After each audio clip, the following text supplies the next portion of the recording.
a mammo done. However, at a certain age, uh, the ACS and the ACR recommend individuals 40 years of age and older start getting an annual mammogram. Now, mammograms are extremely detailed. They can find lesions as small as 2 millimeters. And then with mammography, it does need to be completed by a certified mammogram. And later in this PowerPoint, we'll talk about the MSQ or MQSA, which is the Mammography Quality Standards Act that was a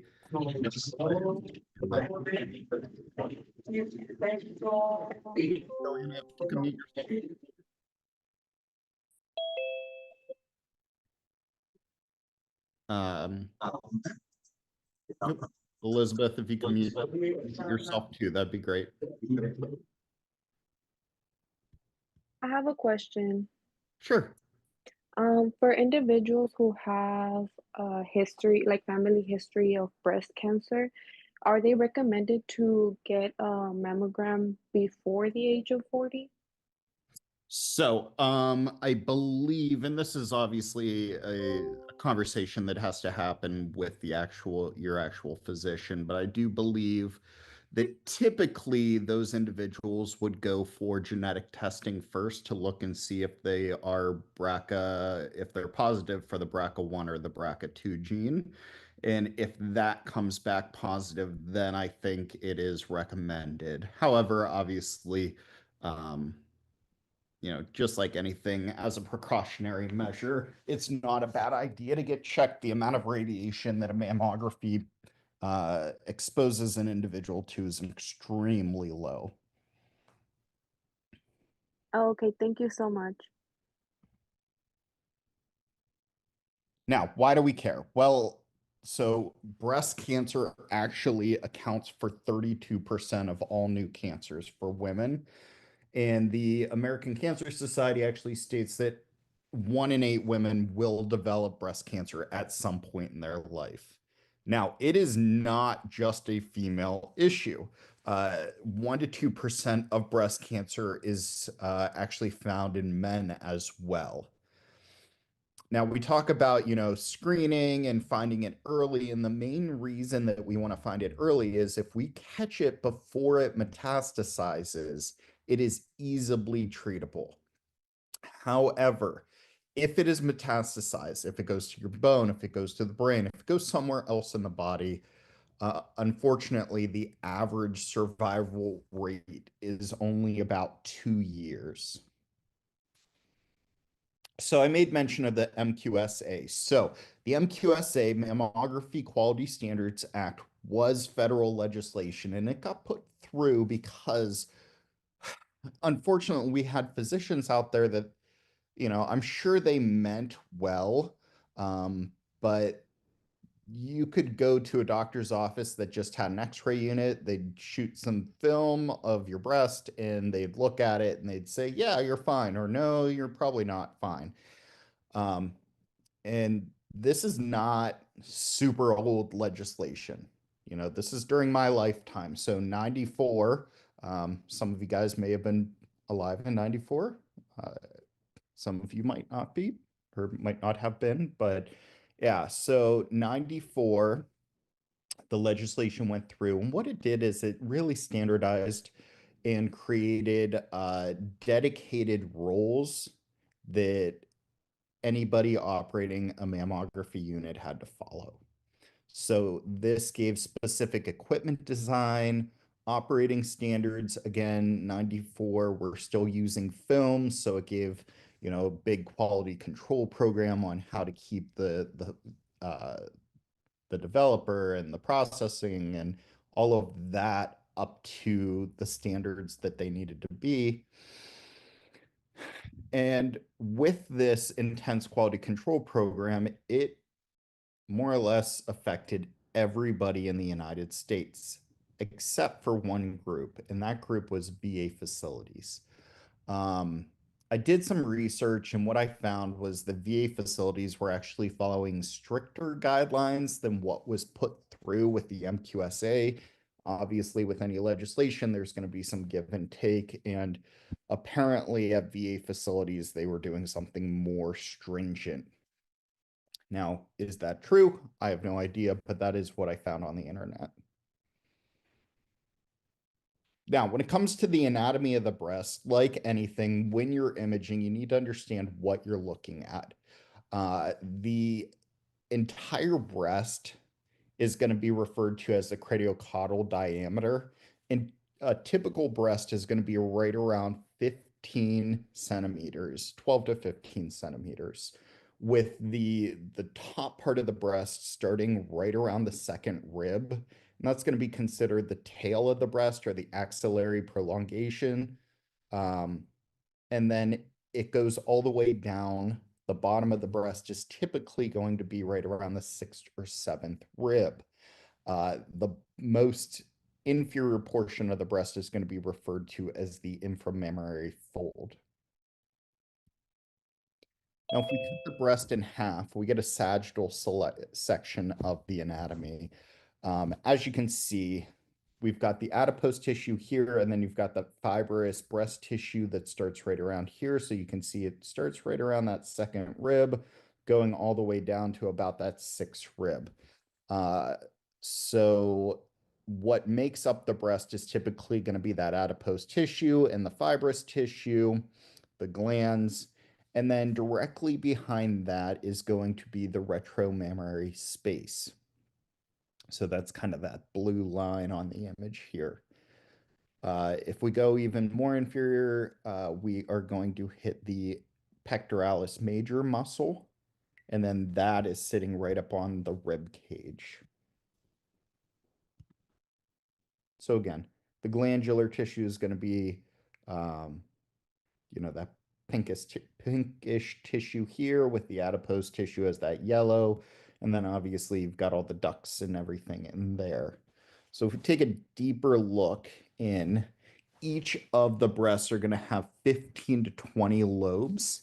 Each of these lobes are going to house an ampule that go to the ducts and the alveoli. So when a woman gets pregnant, has a baby, this is the hormones are going to trigger this area to start producing milk.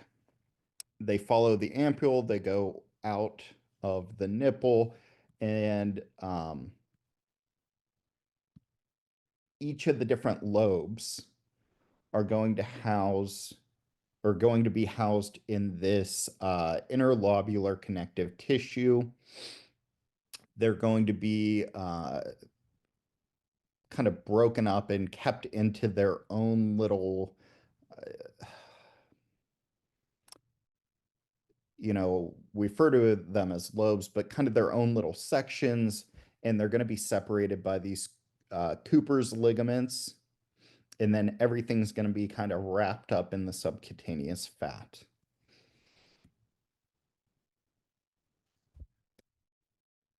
Now, the three main types of tissue that we've talked about, right? We've got that glandular tissue, we've got the fibrous tissue, and then we have the adipose tissue.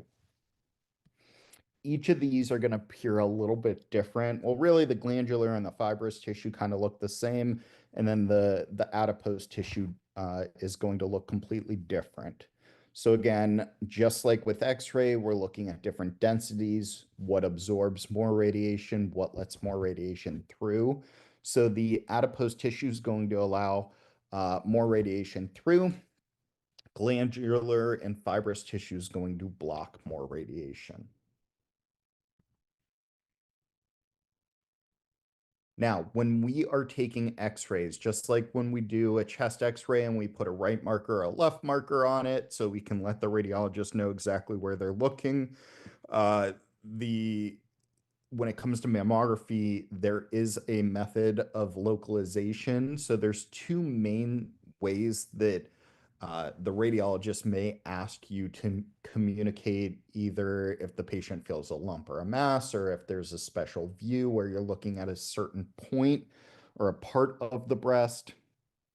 And the quadrant system is going to break it up in as the upper outer quadrant, lower outer quadrant, upper inner quadrant, lower inner quadrant, and then obviously you specify right or left breast. And then the clock system, just as if you're looking at a clock. So say a patient feels, um, a mass closest to their sternum, you might refer to it as 3 o'clock for the right breast, and then 9 o'clock for the left breast.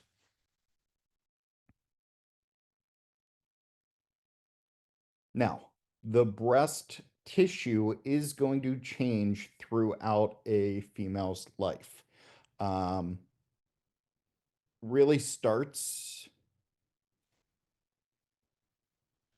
well, we'll get to that in a minute. Um, Fibroglandular is usually where we start with, and that's for 15 to 30-year-olds.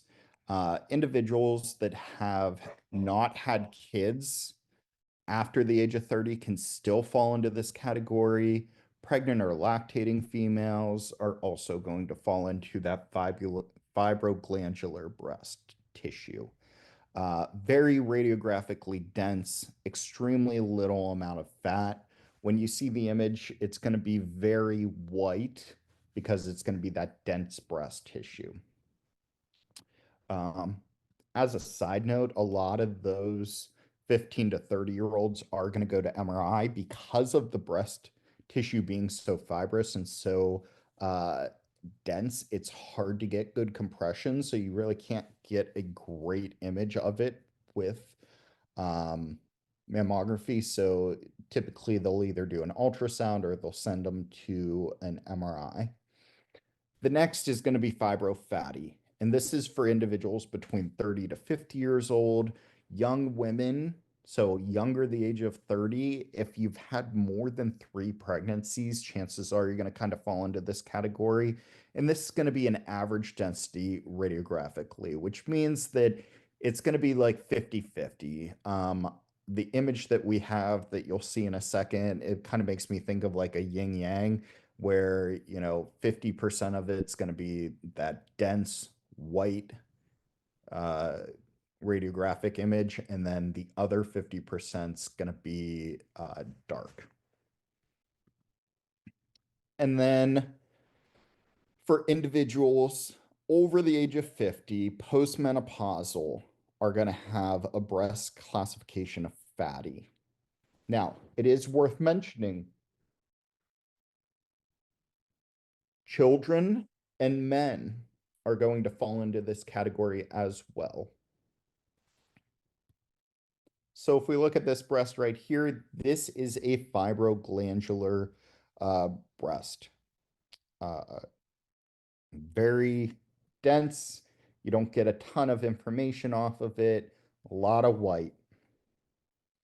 Fibrofatty, you're getting that, like I said, kind of that yin yang, right? So you've got the dense area here, you've got the fatty area here.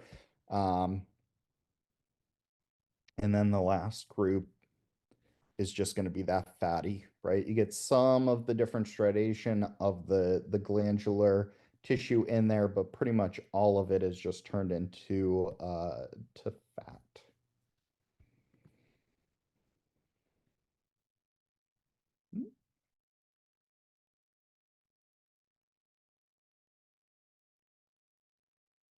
So, what makes up a mammo unit? Well, it is just a X-ray tube. Uh, using the same molybdenum, rhodium target. Focal spots are going to be much smaller, so you're using a 0.1 to a 0.3 millimeter focal spot, and it will have a prominent heel effect. What that means is as you get closer to the chest wall, the breast is going to be more dense, and you're not going to get a uniform image. So a lot of these uh, mammo units, you're going to use different filters to try to filter out the area so you get a more uniform image. Now, just like with X-ray, Mammo does use automatic exposure control. It actually was what originated automatic exposure control. And what that does is just like with X-ray, there are chambers that are built into the imaging plate, and those chambers are going to pick up the amount of radiation that are coming through, and they're going to terminate the image so you get a more or less perfect image every time. Then minimize the error. Now, there may be exceptions of when you would not use AEC, just like with X-ray. For mammo, those exceptions are going to be special projections, magnification, implants, spot comparison views, where you want to make sure that you're using the same technique each time. And then functions of compression. So why do we compress the breast? So it's going to be the same thought process of why do we take a chest x-ray PA instead of AP? We want the heart as close to the image receptor as possible so we get a more true to size image of the heart, right? So by compressing the breast, we're able to more or less kind of push everything closer to the image receptor. And then the other thing that it does is it creates a more uniform density across the breast, right? So in this first image, if you just took the image um, and say that AEC was right here, the outside is going to be overexposed. Where if the AEC is over here, then this is going to be the middle breast is going to be extremely underexposed. So when you compress the breast and you get a more uniform image, you're going to get, it doesn't matter if the AEC is over here or over here, you're going to get a good radiographic image. Now, same thought process, right? If you move things away from the image receptor, they're going to make them bigger. Well, in mammo, they use that as a benefit or a tool. So there is a way to get magnification views for breast imaging. Those are some of those different special views that we talk about. So there's actually a magnification platform, and they're going to be different heights depending on what type or of magnification you're looking to do. So this one here is a 20 centimeter magnification platform. And what we do is we look at the SID, so the source to the image, and then the source to the object, the SOD, and we're going to divide the two. So we get 60 divided by 40, which ends up being 1.5. So this is a 1.5 magnification. If we wanted to make it a 2 times magnification, we would have to take that magnification platform out, that 20 cm platform, and we replace it with the 30 cm platform. That's going to move it even further away. Makes the image larger. It allows you to look at a specific area of the breast to be able to get a closer up view of it.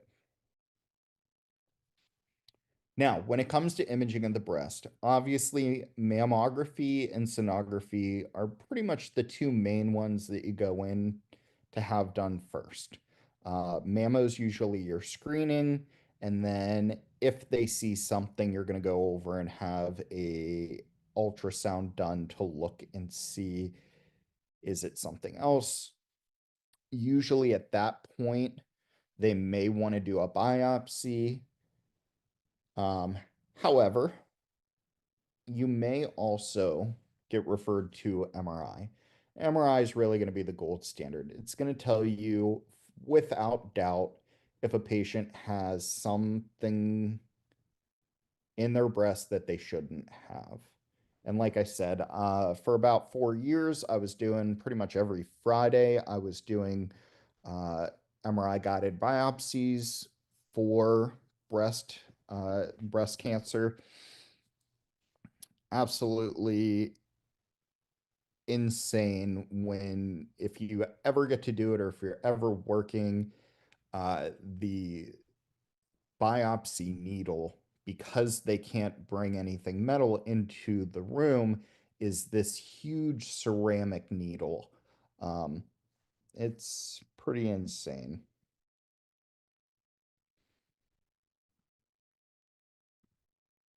I've got a little video here that we'll watch.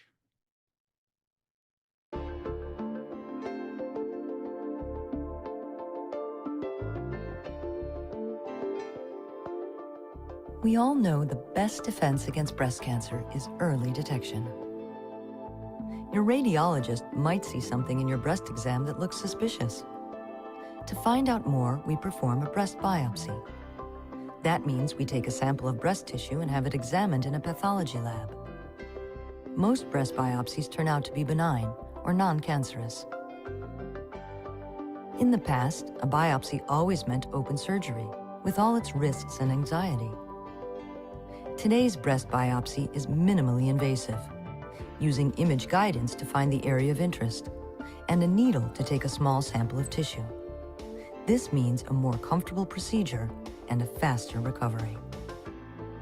Hologic 3D breast biopsy is an advanced approach, offering maximum precision, a shorter procedure time, and lower total X-ray exposure.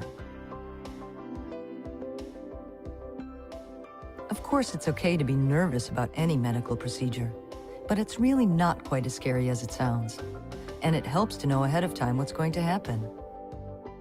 First, your technologist will get you into position, either seated or lying on your side.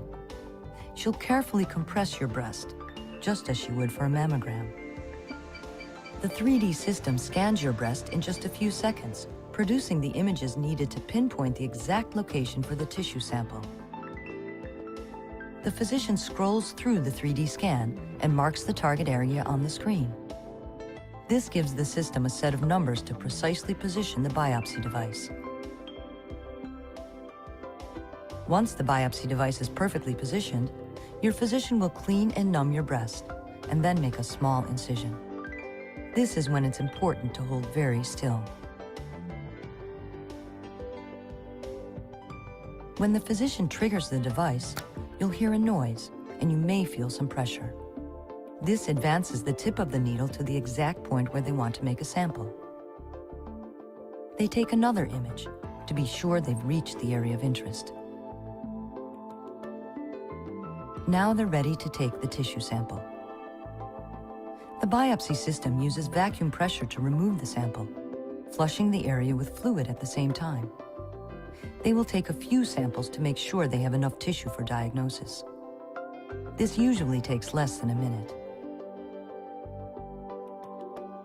Finally, the physician places a tiny marker at the spot where they took the sample. The marker will be visible in any future imaging to show exactly where this biopsy came from.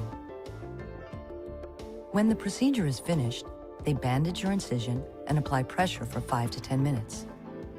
Then you will have a post-biopsy mammogram. Normally, the whole procedure should take about 45 minutes.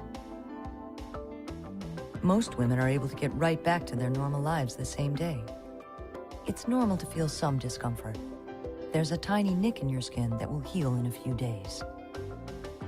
Your physician will provide post-procedure instructions. If you develop redness, tenderness, or swelling, or any unusual symptoms, be sure to let your doctor or nurse know about it. Your doctor will contact you to tell you what the lab work indicates and whether any more procedures need to be done. Early detection is the best weapon against breast cancer.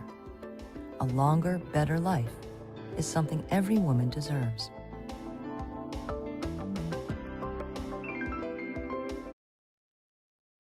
Hey guys, so that is pretty much it for this week. Any questions?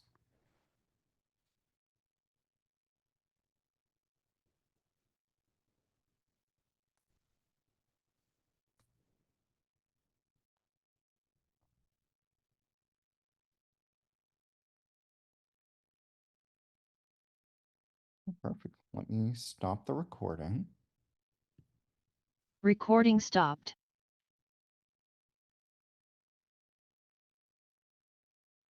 And since we just had opening day this past week, let's make the word or the code word baseball.